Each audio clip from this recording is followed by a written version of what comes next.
Hello les gars, alors aujourd'hui je voudrais parler à tous ceux qui ont une hypersensibilité au goût et qui peut-être aimeraient s'informer pour mieux manger, pour mieux vivre leur alimentation, pas être traumatisés par rapport à certaines choses qui peuvent leur arriver par rapport à la nourriture, tout ça. Et alors voilà, encore une fois, moi je vais te parler de mon background à moi, de comment est-ce que j'ai vécu ce problème, parce que j'ai moi aussi eu beaucoup de problèmes avec l'hypersensibilité au goût, à la nourriture, etc., aux textures, sans forcément le goût, mais aussi tout ce qui est voilà, la texture des aliments qu'on peut pas forcément supporter, ou qu'au contraire on va adorer, peut-être on va beaucoup trop manger d'un certain aliment en particulier. Alors déjà, je voudrais redonner espoir à ces gens-là, parce que ça c'est le premier truc. Je trouve que sur les réseaux on redonne pas assez espoir aux gens. Moi j'ai commencé à suivre un petit peu des groupes Facebook parce que j'avais jamais fait ça avant, et je vois qu'il y a énormément de gens qui parlent évidemment de leurs problèmes, qui ouvrent la parole sur leurs problèmes, mais très peu de gens qui ouvrent la parole sur l'espoir, sur le fait de réussir, de s'en sortir, etc. Et aujourd'hui, malgré une hypersensibilité très prononcée que j'avais quand j'étais enfant au goût, etc., aujourd'hui j'arrive à manger, à me faire vraiment plaisir, à avoir une relation vraiment saine à la nourriture, à me faire vraiment plaisir, et donc c'est ce que je voudrais te transmettre dans cette vidéo, et surtout te donner des clés pour que tu puisses toi aussi manger sainement tout en te faisant plaisir, et enfin bref, trouver ton équilibre à toi par rapport à l'alimentation, d'accord? Ok, alors déjà on va parler des problèmes, parce que généralement quand on a de l'hypersensibilité au goût, alors déjà ce qui est le plus insupportable selon moi quand on a ce genre de problème entre guillemets, parce que bon, il y a des gens qui vont dire que c'est pas des problèmes et qu'il y a d'autres problèmes dans la vie mais si, c'est un problème qu'on peut avoir, le lien à la nourriture c'est quelque chose de très important dans nos vies, et oui, on peut avoir des problèmes par rapport à ça, voire des problèmes très graves. Déjà le premier souci, c'est les remarques que font les gens autour de nous. Quand j'étais enfant, je me prenais des remarques, mais à chaque repas. Ouais, mais elle mange rien, elle aime rien cette fille, elle est trop compliquée à nourrir, de toute façon elle mange rien, etc. En fait, on associait le fait que j'ai du mal en fait à apprécier certains, que j'ai du mal avec le goût, tout simplement, on associait ça à un caprice d'enfant finalement, parce qu'en plus j'étais un enfant, donc c'était encore plus facile de me critiquer, de dire que voilà, j'étais relou avec mon côté sélectif dans la nourriture, etc. Alors je tiens à préciser qu'à l'époque personne ne se doutait de mon autisme, etc., de mon hypersensibilité au goût, et que évidemment à ce moment là, forcément pour les gens, ça avait vraiment l'air de rien d'autre qu'un caprice d'enfant qui veut pas manger ses légumes verts, quoi. Mais je peux vous dire que je l'ai très mal vécu quand j'étais enfant, j'en ai jamais vraiment parlé, mais quand on se prend des remarques comme ça constamment dès qu'on passe à table, oh, elle mange rien, elle a encore pas fini son assiette, de toute façon elle mange pas de légumes, elle mange pas de ceci, elle mange pas de cela, on a beau faire tous les efforts, elle mange rien, etc. C'est insupportable en fait, c'est littéralement insupportable. Et le truc c'est que c'est le genre de remarques qu'on peut faire aussi à des adultes, et encore plus à des adultes, parce que bon, à la limite les enfants, bon, tous les enfants se prennent plus ou moins ces remarques, mais quand tu te prends ce genre de remarques étant adulte, genre oh là mais t'aimes rien, oh, mais t'as rien compris à la vie si t'aimes pas les tomates, etc. C'est vraiment... Alors j'ai envie qu'on parle de ça les gars, à quel point c'est insupportable, que c'est pas agréable du tout. Je sais pas si je suis zoomée là. Ouais, non, c'est bon. Désolée les gars, je trifouille ma caméra. Donc déjà, si vous vous sentez concerné par ce problème des gens qui font des remarques, ne vous sentez pas seul les gars, on en parle, on est là pour en discuter. Ça y est, j'ai un avion, je vais essayer de de passer outre ces désagréments sonores. Ensuite, le deuxième problème qu'on peut avoir, c'est que du coup, alors soit on peut avoir une alimentation qui est déséquilibrée, parce que tout simplement on mange trop d'un même type d'aliment, parce que tout simplement on estime que c'est le seul type d'aliment qu'on tolère, et aussi la bouffe devient ennuyeuse, parce qu'on se dit voilà, je mange toujours la même chose, etc. Moi j'ai eu énormément de problèmes à ce niveau là, de manger beaucoup trop d'un type d'aliment, parce que je sais que ce type d'aliment est safe. À un moment je mangeais des pâtes nature tous les midis parce que je supportais pas manger des choses qui avaient trop de goût, qui étaient trop goûteuses, etc.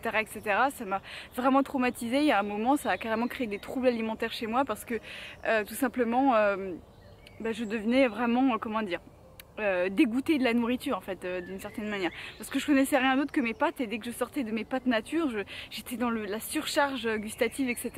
Et du coup je le vivais très mal, et donc à un moment j'ai carrément commencé à me dégoûter de la nourriture en général, parce que j'en étais restée à mes pâtes nature, quoi.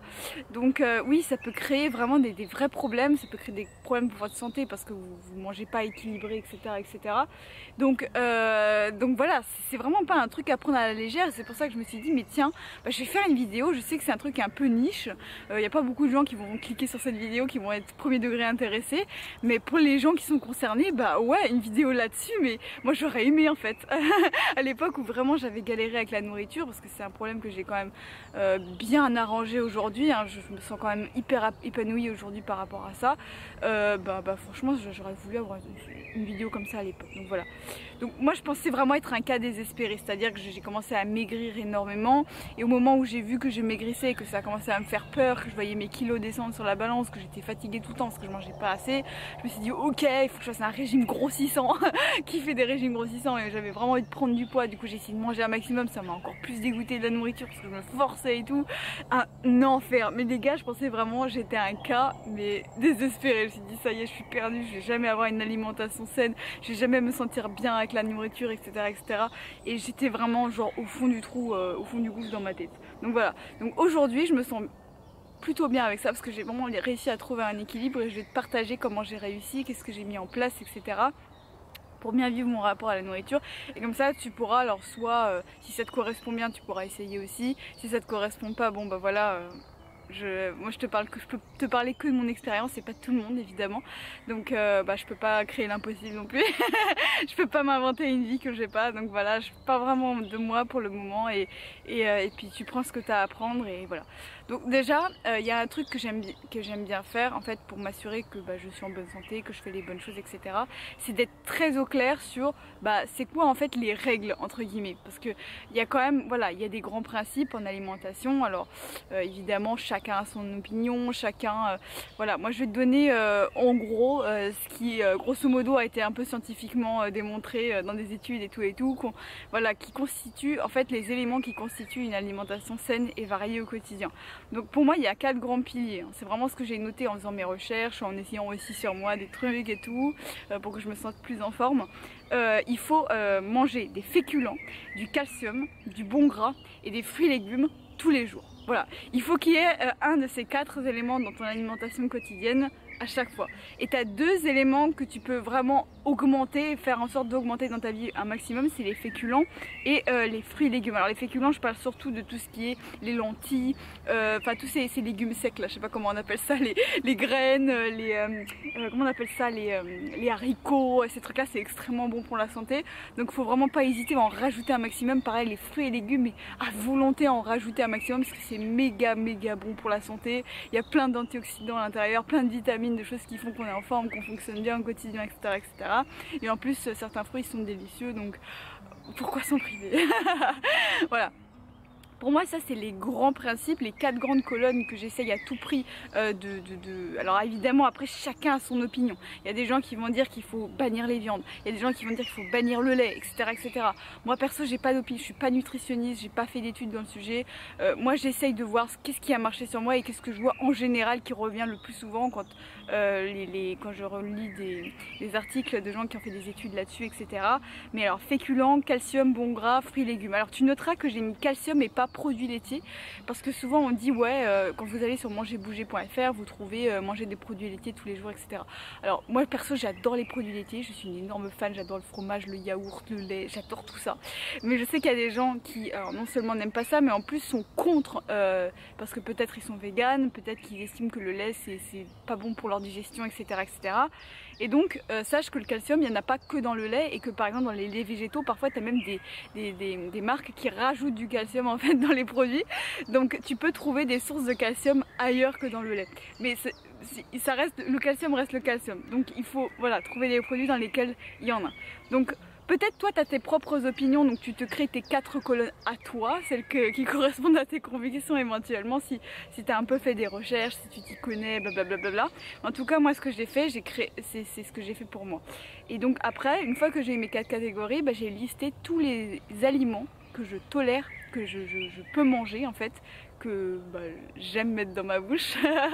et dans chaque colonne je remplis. Par exemple si je prends la colonne bon gras par exemple, j'ai mis j'aime l'huile d'olive, j'aime les noix, j'aime le poisson, j'aime les avocats, c'est des bons gras, il y a plein d'oméga 3 à l'intérieur, etc.